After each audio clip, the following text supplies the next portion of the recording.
Welcome to another episode of Living Resilience. Remember, this podcast celebrates everyday men and women who are showing resilience in the face of difficulties and challenges and are excelling against the odds.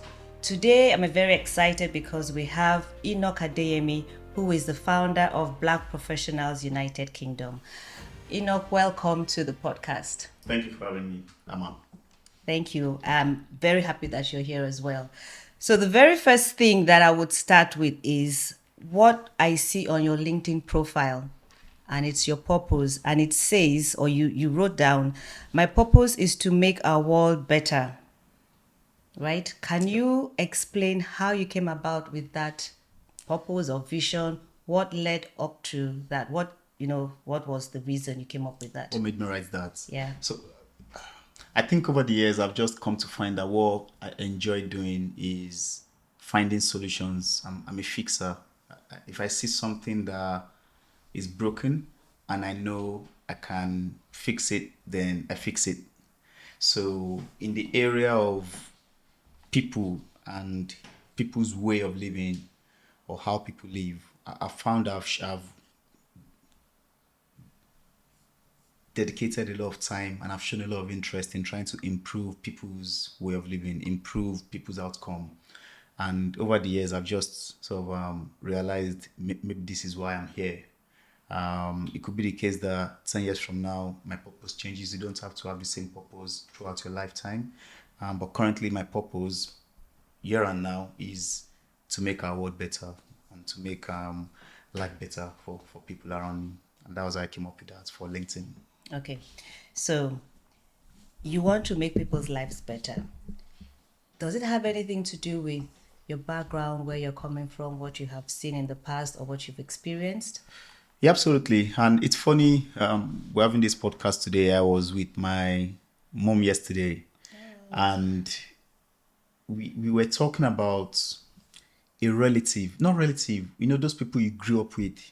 When I was a child, a friend of mine that we grew up together, he just relocated to America. And we were talking about, I was telling my mom that, oh, my friend has relocated and all that. And she said, oh, that's fantastic. That she thinks his mom still lives where we used to live. And I was very surprised because where we used to live was a very harsh place. And because I was in front of a computer, I just thought, let me go see what that looks like again, just to remind myself. And I went on Google Street View, and I went to view that, and my mom was sitting on this side to me. I was just like, oh, mommy, thank God, like I can't believe we're here now.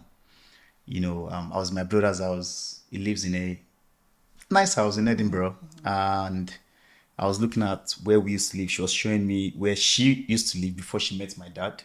And then, which was even worse than where I lived. And even where I lived was those, what do you call it? What they call face me, I face you in Nigeria. Like we really started from the bottom. And our outcome could have been very different. Yeah. But by the grace of God, things worked out for us. And that's why my dad says he doesn't pray for anything anymore. He just thanks God. And because of coming from where we've come from to getting to where we are, I always felt very blessed, very fortunate, whatever synonym one wants to use to sort of describe that feeling.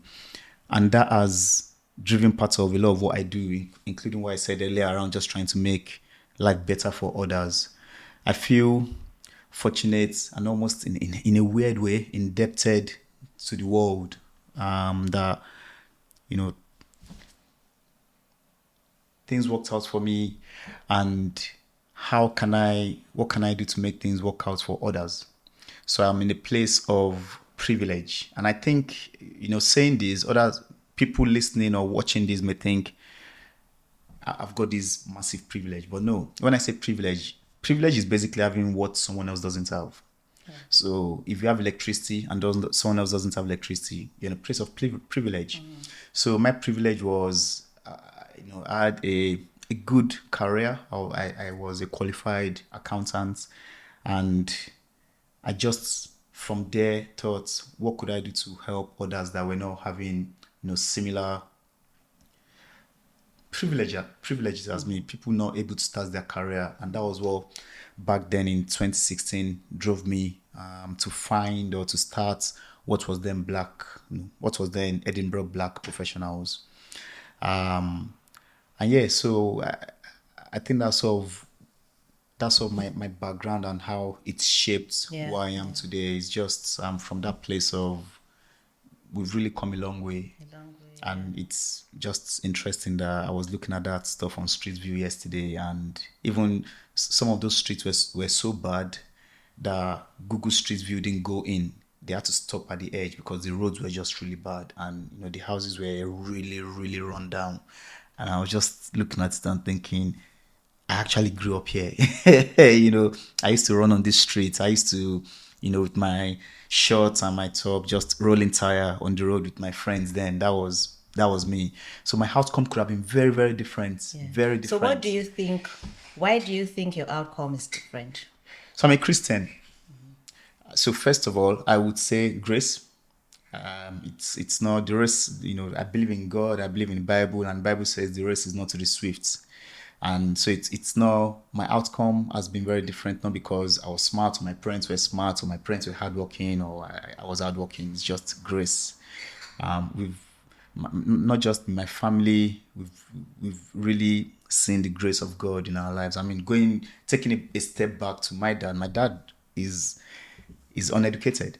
He grew up in a village in Ogun State. Ogun State is a state in Nigeria, and it's not the capital state. And back then, it was very not very developed. He was one of many children of a farmer, and his dad's priority was everybody gets on the farm and farm.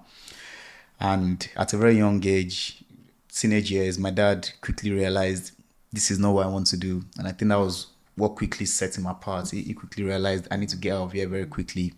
And he was able to escape, as the story goes, with the help of his mom, escape from Ogun State and ended up in Lagos. As a teenager, as I think 13 years old, was when he went to Lagos by himself to sort of make a life for himself. But my dad was very hardworking, and he went into the printing business.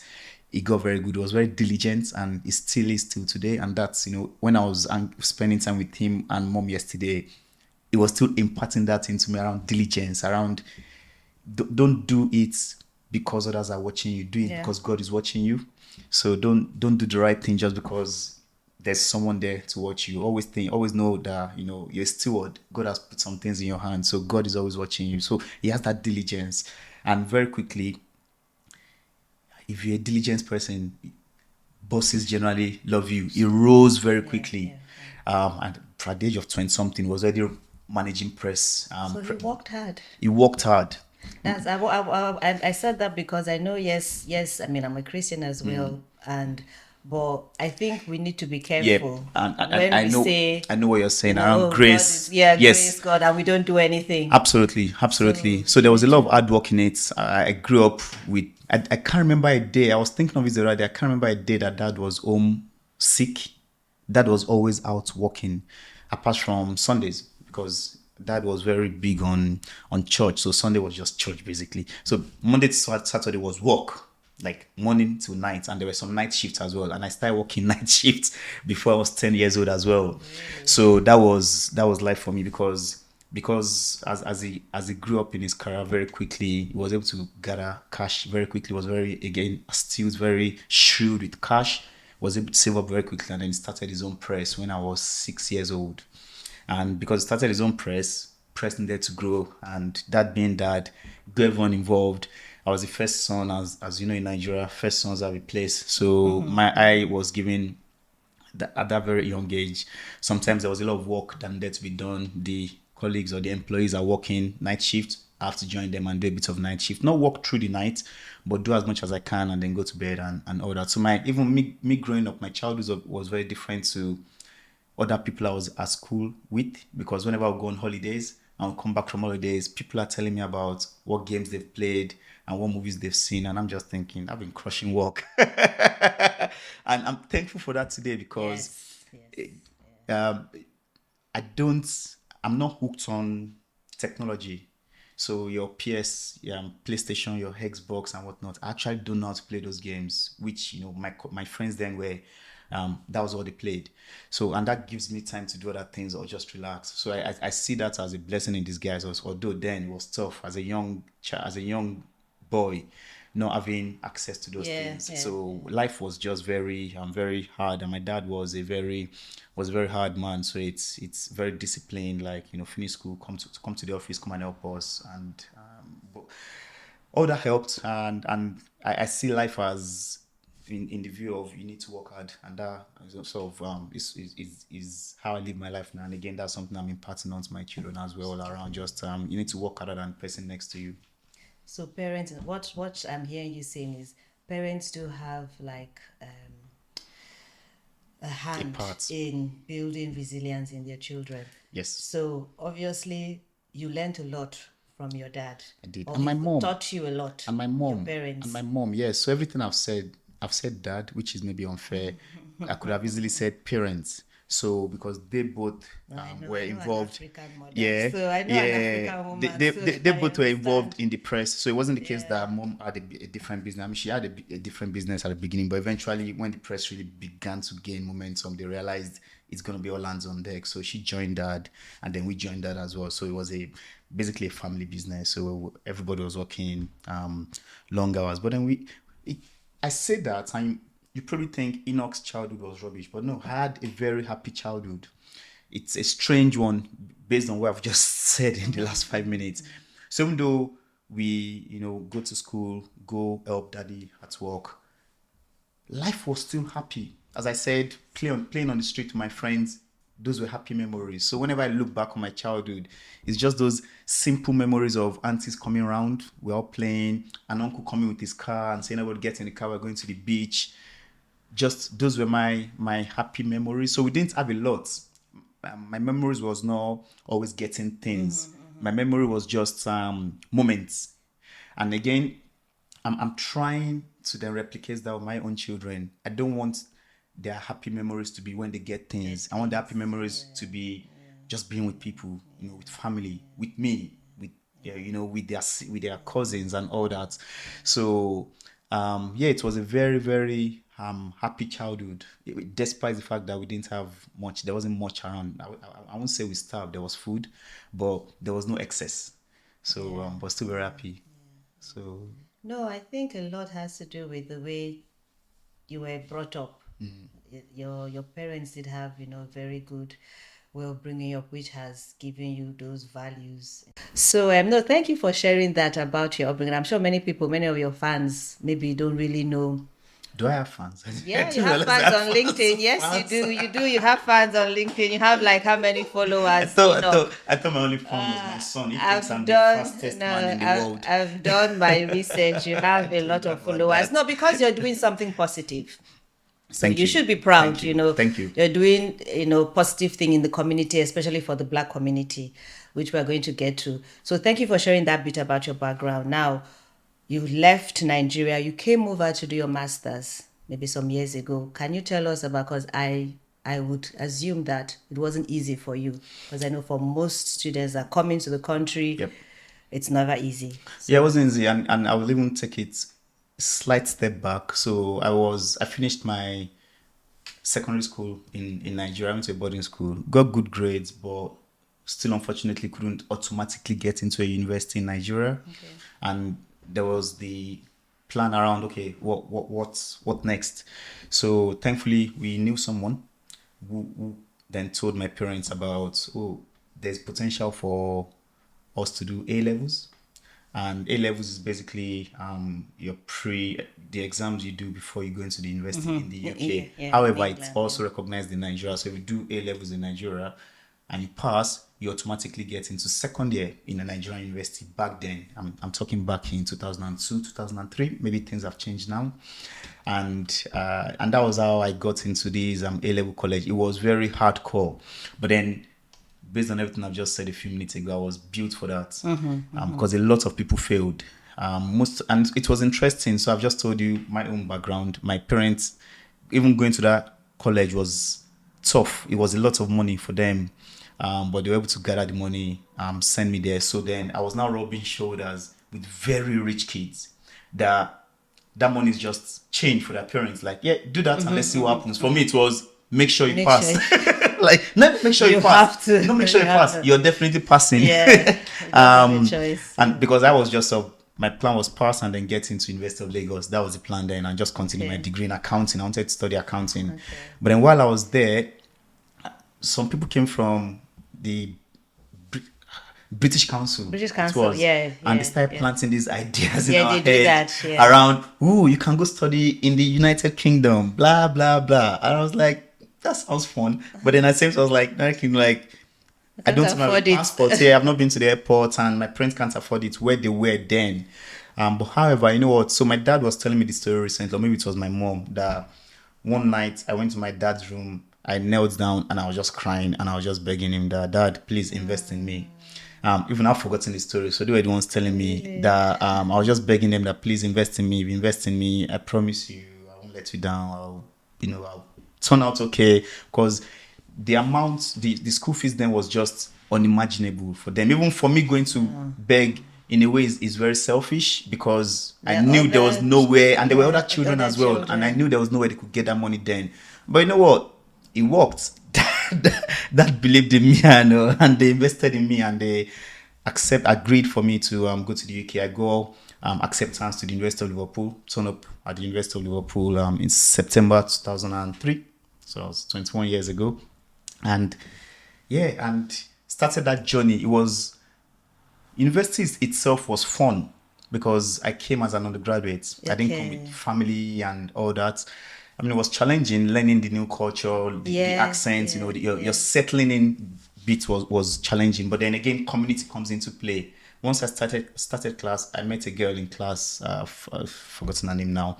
I told her I'm looking for a church, a Redeemed church, because I went to the Redeemed Christian Church of God, which is a church in Nigeria. So I was looking for a similar church, and she said, "Oh, I know someone that goes to that church," and she connected me with this guy, Bolade. In fact, I still texted him today. So me and Bolade have been friends for 21 years. Oh, wow. And Bolade took me to the Redeemed Church, which he went to, and that's where community plays a role. And Bolade taught me how to make my first soup. I didn't cook in Nigeria, I had my mom, I had sisters, I have aunties. So again, our house, even though we had a very small house, is like a revolving door. There were aunties and uncles that sort of went through our house. So there were always people in the house. That is the African exactly. Culture, so I understand. Which is good in the sense that relieved my parents from doing house chores. So there was always someone doing it. So I didn't cook. So it was when I got here, I was like, oh, people actually cook. And then Blood just said, yeah, just take tomatoes, take some bell pepper, put onions, blend, and you got your soup, and then boil rice. And that was how I learned how to cook. And that took me to church. From church, there was that big community in church. You now feel I'm not alone anymore. So these were the days. I mean, back then there was no such thing as Black Professionals Network or things like that. So really, what you had was church or mosque or those kind of communities. So community was very important in sort of getting me through those first 3 years, and I'll tell you how that helped me later. Hopefully, as we sort of continue on the journey. And once I finished, continue the conversation. Once I finished at the University of Liverpool, or when I was finishing, that was when my problems started, so to say. Okay. Because then it's like, okay, university is finishing, we need to get work. Yeah. And then we started applying for graduate programs, and the rejections were heavy. It was just like non-stop. But as I always say, I'm fortunate in the sense that I had that upbringing. So I'm pretty resilient. I'm very resilient. I'm more resilient than the average person. I think I can say that based on what I now know and the conversations I've had with people. So I just kept on going. Like once I get a no, just smash out another one. I didn't take it personal. I was just like, I just need one person to say yes. So if I keep smashing it out, getting the CVs out and the job applications, I was gonna get one, but nothing came true. And my time at the University of Liverpool came to an end, and I needed to make a decision around what next. And decided I was going to come to the University of Stirling to do my master's, and that was what brought me to Scotland back in 2006. Okay. So I want to ask you, just for the benefit of people watching, those that have a family, Would you agree that it was easier for you because you were a family man then? Because I know people would say, oh, yes, it was easy for him to do all that or to work or not to bother because he's the only person there, which, to be honest, it's a lot different when you have maybe a spouse or you have one or two kids. So do you think that would have So affected you, or that played a part in your resilience, being, I'll be able to so withstand anything? So I think everybody's situation is different, and I don't want to compare. But what I found with my journey is I've got a can-do attitude. So I've been in situations that are really tough, and maybe some I'll share, yeah, some won't have the opportunity to share. Um, so the situation that a person moving their family to the UK will face, I probably faced an equivalent situation, but not the Not same directly the scenario. same, yeah. Okay. So I think it's all down to, I guess, our ability to withstand pressure. I could say coming to the UK as a 17-year-old wasn't easy. I was 17, I was Oh, you're very young. 17. I didn't have, there was no uncles, aunties, there was no one. I just like boom, landed, start your degree. So I could also say that's tougher than having a family. So but then again, because I'm fortunate as well because I've got momentum going. So as I said, I grew up in this sort of face me, I face you, and then eventually things worked out. We moved up to a flat. So I've seen progression. So there's I don't know. There must be something deep in my head that gives me that confidence that It's the only way possible. is up. Yeah, Because I've yeah, got yeah. that sort of that got Yeah, that you've trajectory seen it behind me. happen. Yeah. Yeah, yeah. So and maybe that helped consciously or unconsciously. I mean, then I was not thinking about these things. I was just sort of, making my way through in the world. However, I understand how challenging things can be if you come here with a family, especially today where things are really expensive. Even getting a flat is expensive.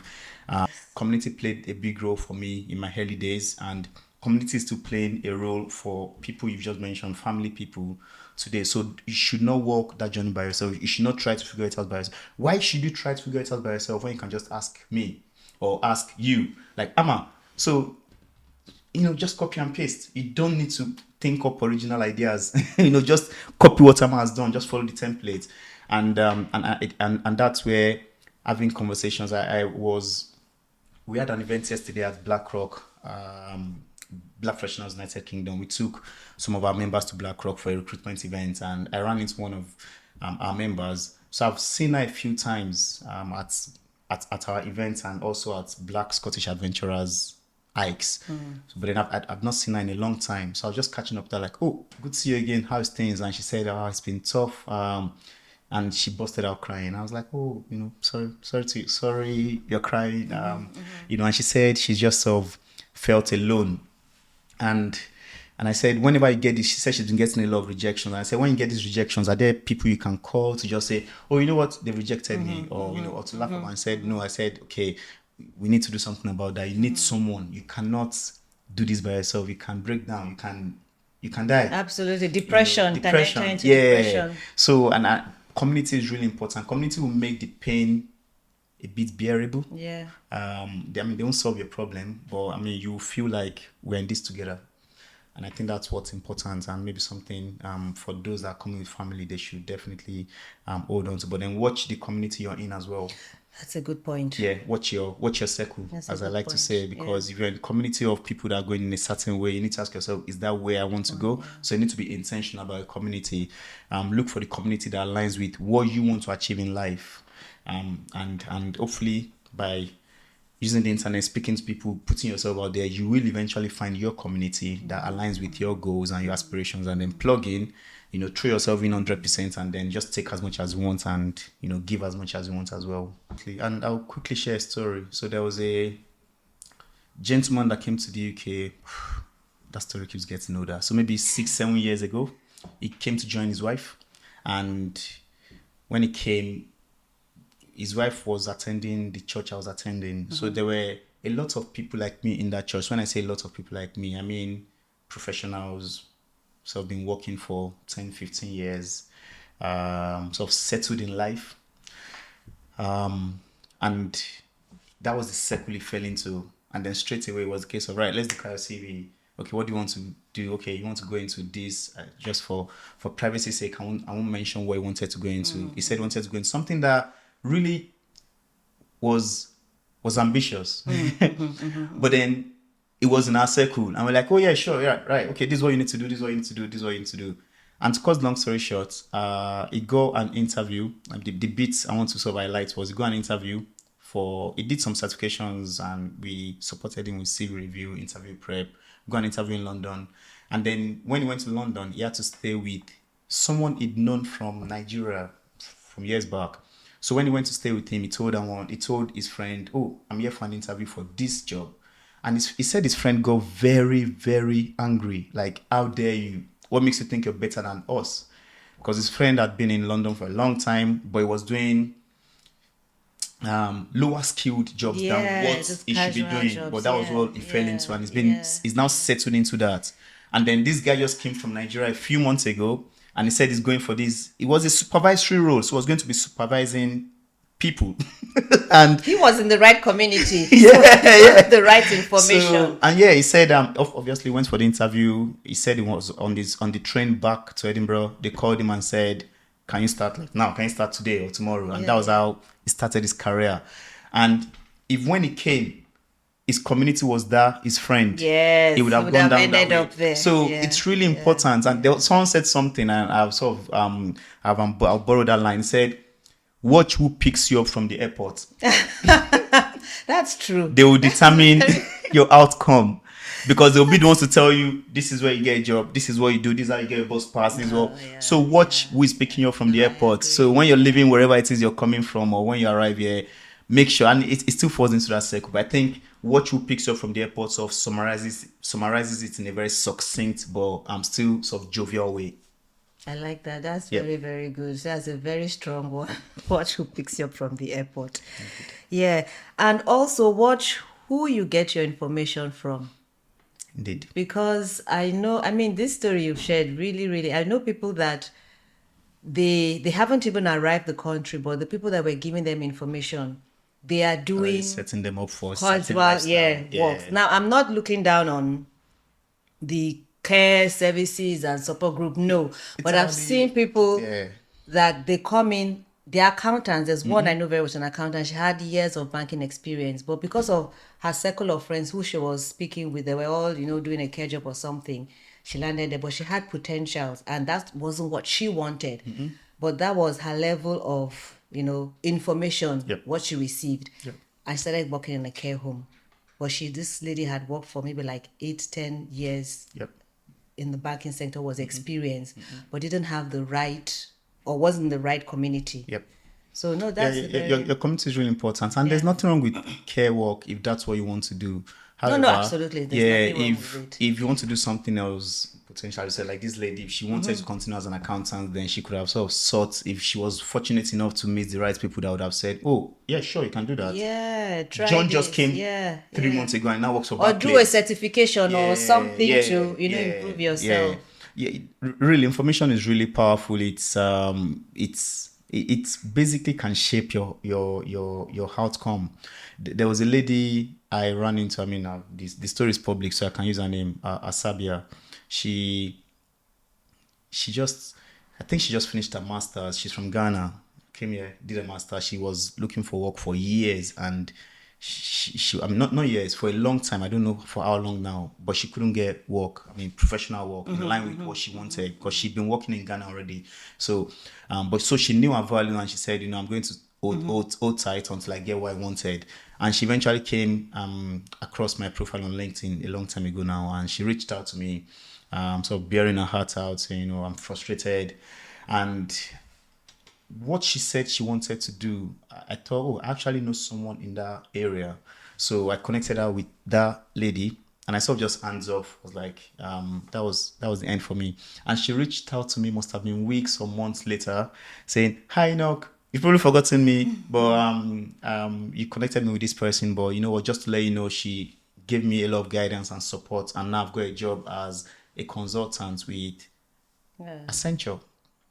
Was it Accenture? I can't remember if it was Accenture, but one of these consultancy firms, and that was her first job in the UK. And that's just because again, someone is guiding her, Yes. someone is sort of hand holding her. So again, there's that bit around mentorship as well. Yes. Make sure Yes. the right people are mentoring you, the right people are holding your hands. There's something powerful around just someone holding your hand. You're not on that journey by yourself, which was what we had to go through 20 years ago. There was no hand holding. You have to sort of figure it out yourself. But now you don't need to figure it out yourself. Just find someone that can hold your hand, someone that you can trust and say, listen, this is what I want to get to. And I know you've done it. So, I need you to help me on that journey. And most times, so I'll speak for myself. I personally enjoy seeing people win. Like that story, that lady's story when she came to me and she said, oh, I've gotten this job. For me, I'm sure I must have gone home that day and said, Shade is my wife. Like, Shade, remember that girl? Like, she's gotten a job. For me, that is joy. Yeah. So I think, and that is true for most people. They get satisfaction from helping people. So find people like that, get them to invest in you and let them hold your hand, and hopefully they can guide you to wherever it is you want guided to. Thank you so much. Very interesting story. We could go on and on and on. So that leads us nicely into now Black Professionals United Kingdom. I know I've made one or two mistakes. BPS, because everyone LinkedIn is BPS, but you're going to tell us about the transition from Black Professionals Scotland to Black Professionals United Kingdom. Sure. Now, so based on your story, I'm assuming that's what led you to come up with this idea of Black Professionals. Yeah. Formerly Scotland. Mm-hmm. And so when did it start, and what, how did it come about? How did the whole idea come about? Yeah, sure. So I'll take you back one step. So I keep taking you back one step. No, that's okay. So remember how I said the community I started with in Liverpool was the church community. Yeah. And sadly, my pastor has passed away, which, makes me sad. But so when I left Liverpool, came to Scotland, finished my master's, the same thing happened. I couldn't get work. So I was looking for work at Liverpool, couldn't, came to do my master's. So at this point, I had a degree from University of Liverpool. So just not to brag, University of Liverpool is a red brick university. It's a very respected university. Mm-hmm. So couldn't get work after getting a good degree from there, and came to University of Stirling, did a master's. So adding those two together, I still could not get work. And I wasn't looking for I just kept on rejecting you, not give you any reason, nothing. Just there were probably reasons like, unfortunately, we found someone else, the usual stuff, and then we were not intelligent enough to even ask. Yeah. And that's where handholding comes. They were not intelligent enough to say, why? What can I do better? I just say, they rejected me. And probably then the community wasn't as diverse as it is now. It wasn't. I mean, 2006 was a day. I mean, yeah, it was a different Scotland then. It was. So my pastor from Liverpool called me one day and said, hey, Enoch, just checking in on you. How are you? I said, oh, yeah, I'm fine. I finished my master's now. I'm still looking for work. And he said, oh, maybe I can help with that. And I remember clearly where I was sitting when this conversation was happening. And I remember thinking, whatever. Like, what can Pastor Martin do for me? I studied accounting. He's a pastor. And he said, I know a recruiter. He is based in Aberdeen. Let me connect you with him. So he connected me with this recruiter. He's of Nigerian origin, but he lives in Aberdeen. And my CV got on his desk. He looked at my CV and he realized that I was looking for sort of accounting, finance roles. And he said he doesn't recruit in that area, but he knows one of his colleagues does. So he passed my CV to his colleague. And then his colleague, I remember that call. His colleague called me and said, Enoch, I've got your CV on my desk. You're the guy I'm looking for a role I have. So do you want to go for an interview? I went, and that's how I got my first job. So picture this. I've applied for over 300 jobs. Wow. And now someone was offering me a job, and that's where community comes just in. Because someone, like, I know someone here that is. Yes. Oh, wow. And that's where community really comes in. And Pastor Martin is interesting as well, because just a side story, interesting one. While I was in Liverpool, while I was going to his church, he came to my house one day. So there were a lot of students in the church, so he invested a lot of time in us. It was like our daddy, because all of us are daddyless in Liverpool. So he was also watching us and saying, don't do that and all that. So he came to my house one day, and he said, I think I must have given him my album. He still had albums then. And he was scrolling through and he said, who is this guy? I said, that's my dad. I said, I know him. I know. Oh, wow. So Pastor Martin used to do a bit of printing before he left Nigeria. So he was like, I know your dad. a small world, right? Very small world. A small world. But that's a side story. So and from getting that first job that Pastor Martin sort of helped me get, if I can say so, I started my career back in 2007 and eventually got on a graduate program with an asset manager or asset management company in Edinburgh. And now I even got that again was through someone. I was working in this company. I met this lady. We became friends. We go for lunch together sometimes. She's Ghanaian. And then one day she said, "Oh, Enoch, there is and she works in HR." And she said, "You're in accounting, right?" I said, "Yeah." She said, "There's an accounting role in." So this was Aegon UK, and then there's Aegon Asset Management. So he said, "There's an accounting graduate role in Aegon Asset Management, and it closes today." So I was like, "Okay." So rushed on, got the same ready, sent it in. Cut the long story short, went through the whole interview process, and then he did this assessment center and all this stuff. It was very rigorous. But somehow, sometimes when I look back, I'm like, how did I even get through that stuff? Because there was no guidance. I just did it by myself. And I got the role. I got on that graduate program. And that's I think that was where my career really kicked off. And because once by getting on that program, they sponsored me through my exams and I became a qualified accountant. And years went by. And then I started getting this feeling of unease. And I think that was where this feeling of indebtedness. I felt like I'm sorted. I get what I'm sorted. Like life is good. I'm that boy that came from that place, and now I'm working as a qualified accountant within financial services in Edinburgh. Boom, life was good. But then I felt there were a lot of people have left on the battleground, as I like to describe it. So a lot of people I went to University of Liverpool with, a lot of people I went to Sterling with. A lot of them never started their career. So a lot of them ended up in lower skilled roles. And as life happens, they just settled in. Some of them start having kids and settling. So I mean, people that studied engineering, people that studied like economics, really. I think that's difficult. Losing hope, probably, maybe losing hope, and I don't know. I don't want to be unfair and or life happens, life happens. Yeah, they just settle in. Yeah. So I felt, what could I do for? Okay, maybe those guys, there's nothing I can do for them, but what can I do for those coming after us? So it was that mindset that made me set up what was then Edinburgh Black Professionals in 2016. Okay. And it was a very simple premise then. There was me, and I knew a lot of other people that were already working for a few years. So I thought, why don't we start helping those younger folks coming in? Not just coming into the UK, but coming through the universities and sort of guiding them. The help we didn't have. So simple, silly things like CV. Let's look at a CV. Oh, you shouldn't put that. Oh, you should put that. Oh, okay, go interview tomorrow. Right, let me do 30 minutes interview prep with you. And just to boost their chance. So instead of them doing 300 applications, maybe they'll do 100 or maybe they'll do 50. Let's start dropping that number. And that was the simple premise for EBP. It was we supporting them. Simple. And it was tough. Why was it tough? It was tough in the sense that there was no momentum. Okay. For the first 4 years, it was pretty flat. I remember the first event we hosted in June 2016. I remember just being on the edge, like, will people turn up? But thankfully people turned up. Again, there was a bit of community in it. A lot of people that turned up, people I already knew from church. And even the space we used was our church. We just rented a space. We gave them a few quid and then they gave us the space. And that was how EBP was born. But then it didn't really grow. And again, back in 2016, there was a thing against black.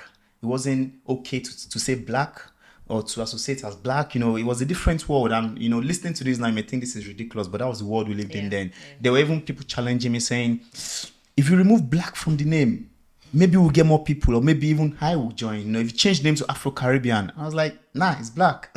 I get what you mean, because when I started this, I'm even still careful in saying migrants. I think people are not comfortable with that word migrant. Yeah. They prefer like foreign nationals. So I can understand with, black. Good luck with that. Good luck with that. I think you just need to go where you want, right? I mean, ultimately it's your show. So this one, like, it's my organization. Yeah. I'm going EBP. If you don't like it. So, okay. And I'm glad I did that because it was simple. I like calling with things I get involved in. I like the name as put the thing on the name or the name on the thing. So when you see it, you know what it is. You're not thinking. I don't like interesting names and like call it what it is. So Edinburgh Black Professionals was sort of simple, but and again there were a lot of people that were trying to be careful being associated with that because there was that challenge of will my work people be okay if they know I'm associated with an organization called Edinburgh Black Professionals. And you may think that is silly, but I'll give you a justification for why they may have been worried. So one day I went to work, and at this point we've been running EBP for a few years, so maybe 2017, 2018. And I work, I'm a guy's guy at work. I'm very jovial, I'm very friendly, I chat, I'm not one of those people that just sit in the corner. So my team know me, and the wider team know me because I'm the only black guy. So, but then apart from that, I'm very lively. I chat whenever I do socials. I go with them. So, however, there's this guy. I would say this guy is a work friend. He's been to my house. We've gotten to that level. This guy is Scottish, he's white, and I got to work on Monday, and we had an EBP event on Saturday. And you know how you do that stuff of what did you get up to at the weekend? How was your weekend? I said, oh yeah, I went to this organization, this event. I didn't even say it was mine. Even I was a bit careful. I was like, I went to this event organized by, it's called Edinburgh Black Professionals. And the first thing he said was, ooh, you lots are trying to start trouble. And this is my guy. This is not a random white guy. This is my guy. So you couldn't even tell him it's me that I'm one of the organizers. So, and I found that funny because I remember you saying that when you were in London, you guys had a Scottish Professionals Association. So how is it different to this? And it sort of went quiet. I was like, what are you on about? But then that makes me realize, that made me understand why people were worried about being associated. Because I'm okay being associated with it, but for some people, they may think that scenario could have been a manager, and you telling your manager you have EBP, they'll probably think this one's gonna cause us trouble. Like a cult or something. Yeah. They'll probably start suing us or something. So let's just sort of watch this one. So I got that, but thankfully we sort of stayed the course, and I'm glad we did. For 4 years, it was pretty flat. We're making some progress here and there, but not what we're doing now. It's a different world now. And then 2020 came. And there's a lesson there for anyone listening. Sometimes I look back and I ask myself, why did I continue? Because there was no reason to continue. It was hard work for myself and my wife. Every time there was an event, it was always nervy, always on the edge, and even planning everything. We've got to cater, and people come for free, but I was throwing my money in it again because I felt God has blessed me. I can do a bit give a bit back. So I used my money to sort of buy, what's it called? Some refreshment.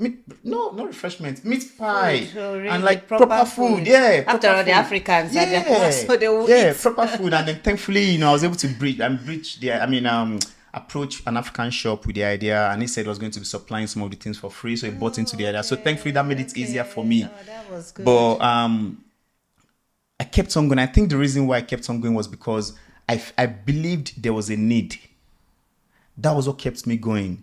So even though people didn't jump on it, people spat on it, some people believed in it, but what kept me going and my wife to support as well was I believed this is needed because I was still seeing the challenge, the need in the society as the years went on.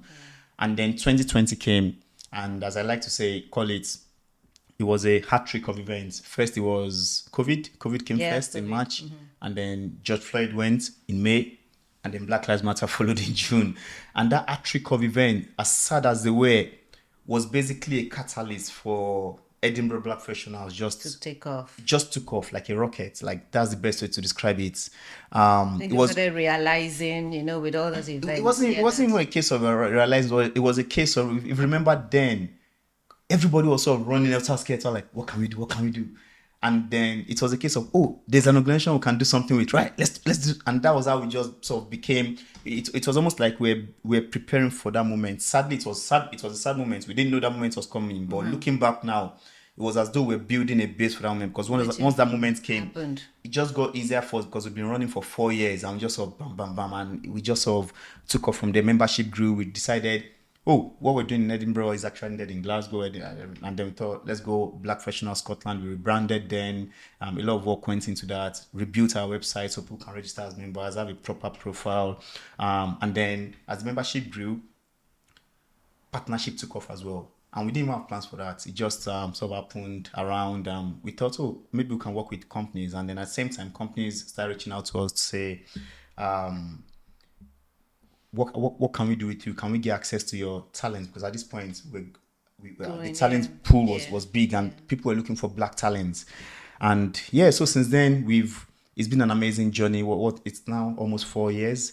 We now have about 5,000 members, and we've got about 30 partners that we work with, spread across finance, tech, public service, and healthcare and all that, and sciences. It's been it's been interesting. There's been a lot of learnings, a lot of challenges growing that, because it's What has grown been your most difficult challenge? As in the one that almost broke you, one that almost like you were with at the verge of giving up. with BPS.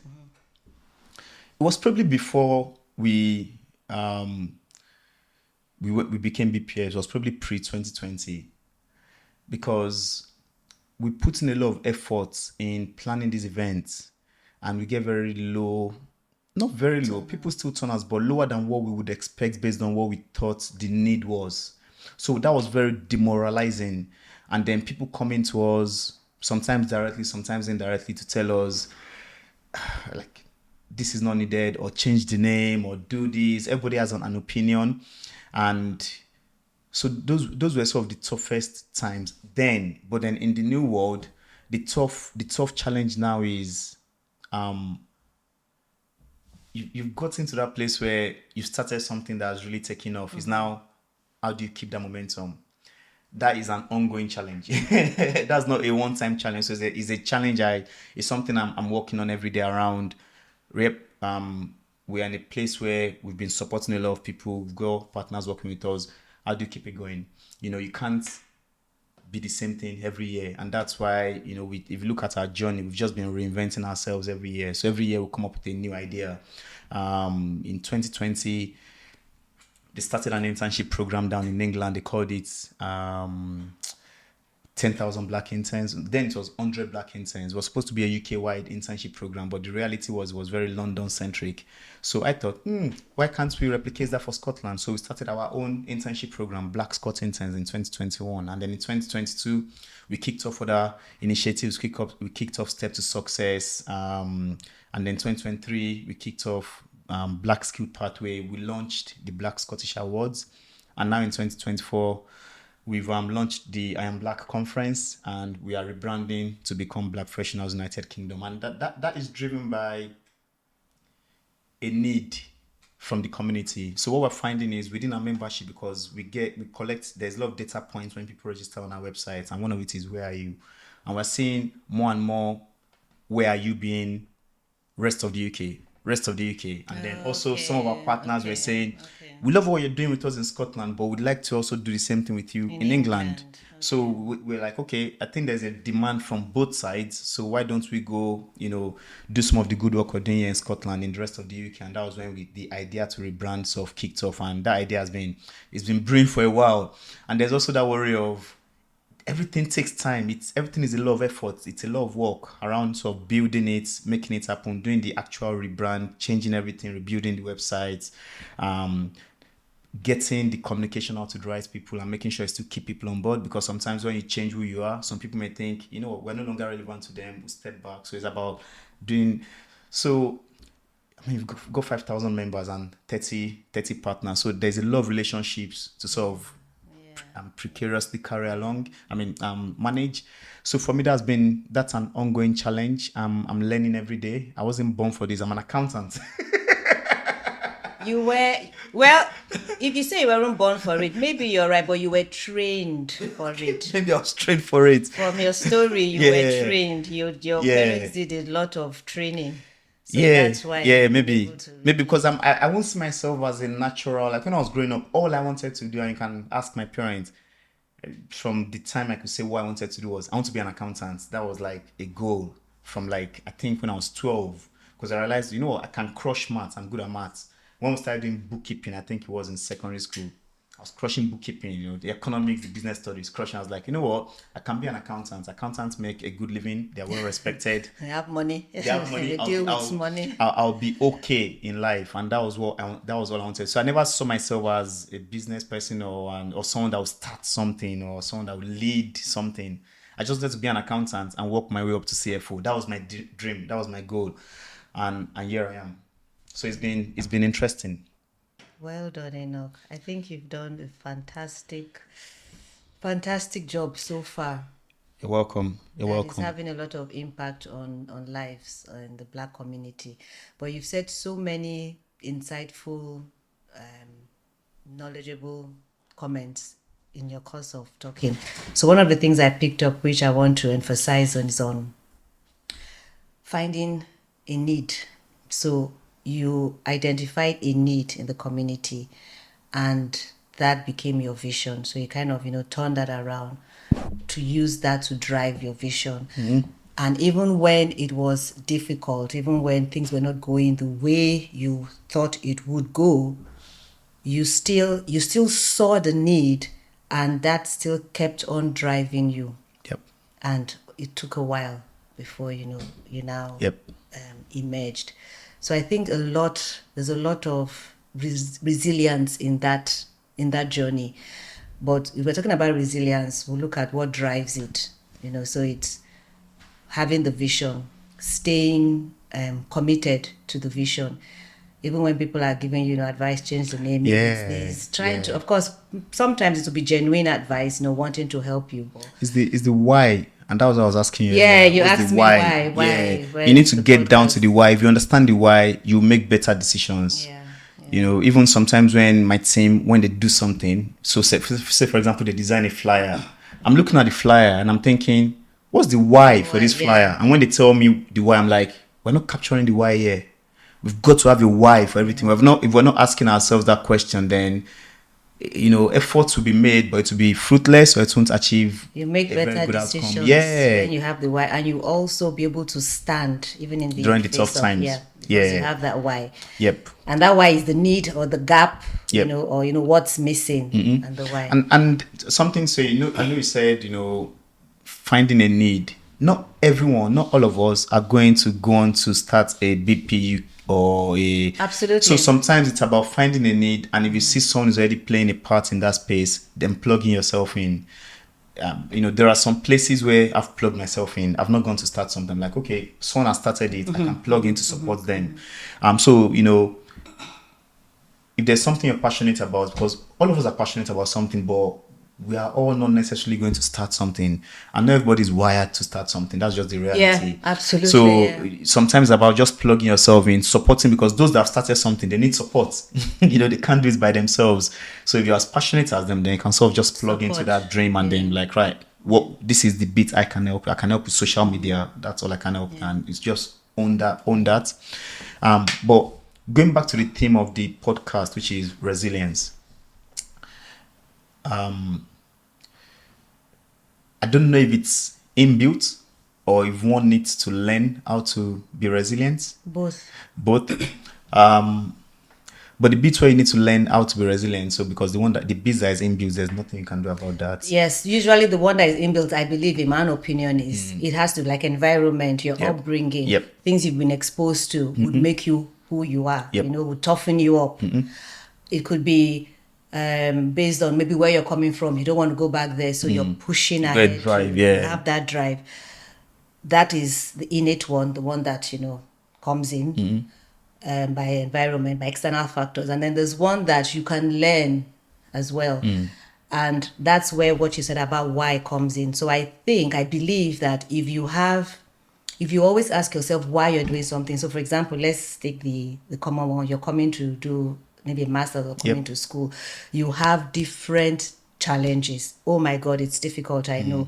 But if you keep telling yourself, why did I maybe leave family and friends, leave my job? Some people leave their jobs or sell everything. Why? Why am I coming here? What do I want? I think that would make you stand the test of time. Yeah, keep you going. And keep you going. Yeah. So I think that what you said in terms of, why is not even how, because you were thinking How about is the secondary? how. How is secondary? You will Yeah. give up.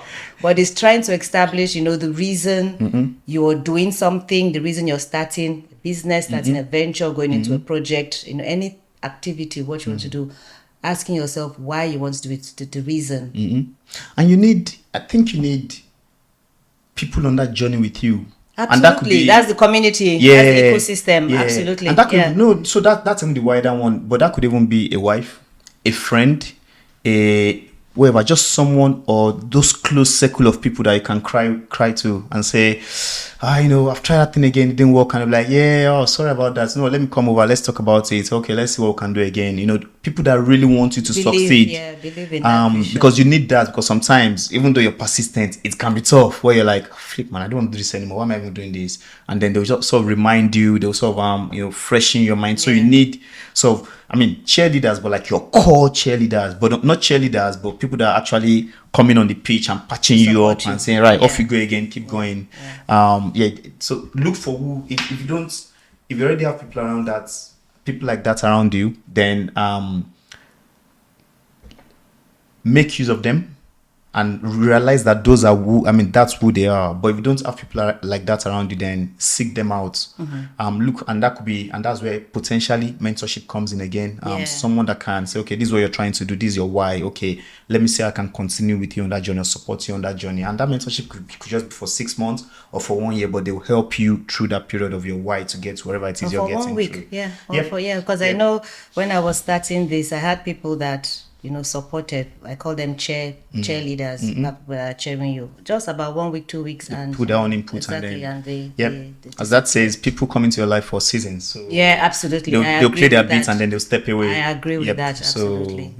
So So 2 things I want to just try and recap is that why. I really like that, trying to define reason, having a why for whatever you want to do. That helps with resilience, and also having a support network, a cheerleader or cheerleaders, people that are there to push you and encourage you when you're at your lowest. Thank you so much. You're welcome. Thank you so much. So one last question: do you have, looking back on your journey so far, starting Black Professionals United Kingdom, is there anything you would have done differently? Because what I've learned to managing relationships with other people, because as BP you grew, I not always thinking people need things. You can look at someone from outside and say, oh, they need that, let me help them with that. I think I've fallen prey to that. Okay. And again, it's from that place of I want to help. But then they be like, no, thanks, I don't need help. Okay, I get what you mean. And I've fallen, and this is not necessarily BPU. So these were things I've tried to do outside BPU, where I've thought, how can I help others with what I've done with BPU? How can I transfer some of the knowledge from BPU to others? And that didn't go well. I think that's the best way to summarize that without going into too much detail. Because I thought we've been fortunate, successful, whichever word you want to use. So I thought there are some things we do well that can just tell so people. You can do it the same way. Yeah, you can do the same. Yeah, but it's not always like that. It backfired to the point where I potentially maybe lost some people through that process. So maybe that's something. That's a topic for another discussion. That's a topic for another day. Yes. Another discussion. Thank you so much. One last thing before we end the episode, I want you to give a message that would encourage somebody, having now that they've listened to your story of resilience. So what's just that one message that you would tell someone to encourage them? I would just say, to anyone listening who is going through a very tough time now, just to know that tough times don't last. If you look at the history of the world, tough times eventually end. But then for tough times to end, we need to take action. So if you're in a place where you're in a tough time and you're also in a place of inaction, because sometimes your tough time can paralyze you to the point where you become inactive. So start thinking around, what can I do? And sometimes when we think about what can I do, we go straight to the big action. Think of what simple thing can I do? Yeah. So for example, if maybe you're overweight and you're thinking, I want to lose weight, but then it seems like an impossible task. And it's around what simple thing can I do today? Okay, instead of driving to the train station, I'll walk 20 minutes. Tick, do that for Something 3 months. simple. So start low hanging fruit. As I think that's one phrase they use here in the West, like target low hanging fruit and then work your way up from there. Everything is possible. Not everything is possible, but you can make simple changes that will eventually get you out of whatever you're in. Nothing lasts forever. Recently I was watching the documentary around USSR and the Cold War, and when that was happening, it just felt like it would never end. But somehow, eventually, with a bit of action from some people and a bit of will, it ended. But when it was happening, it almost felt like this is a hopeless situation. Definitely. I know. So there's always a way out. We just need to think, and if you can't think of a way, then potentially share your problem with people you trust and start finding a way to sort of get out of it little by little. Yeah. Thank you so much, Enoch. Thank you. You're welcome. Thank you again for staying till the end of the podcast. And if you did enjoy what you've heard, if you found any information useful, remember to like and subscribe to the podcast. And if you do have any story you want to share, or you have information that you would like to share to the community, you can drop me an email at livingresilient101@gmail.com. Remember, guys, always stay encouraged, get enlightened to become empowered. Take care and bye.